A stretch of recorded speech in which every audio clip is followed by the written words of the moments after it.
trouve ça très, très, très, très cher. Ça fait déjà quelques années que Maxime Hérault n'est pas rentré à la maison en France pour le temps des fêtes. C'est qu'il voyage souvent à l'étranger, mais cette année, il voulait vraiment retrouver sa famille et ses proches. Vraiment m'amuser avec les copains, voir ma grand-mère dans le sud. Et puis quand j'ai vu les billets, j'ai fait « Oh, là, les billets à entre 1500 et 2000 euros juste pour l'aller, sans escale. » Un prix trop élevé selon lui, puisqu'il veut éviter les trajets avec escale pour ne pas perdre de temps dans les aéroports.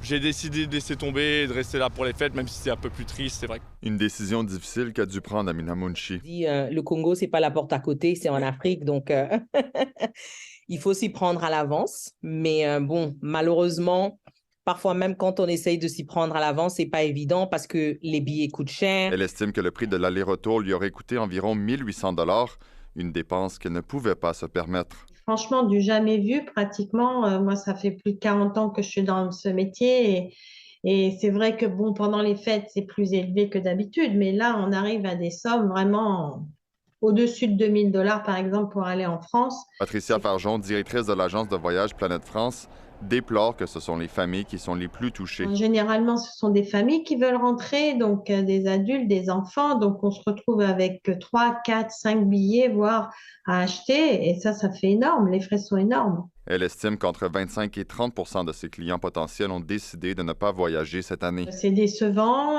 c'est triste.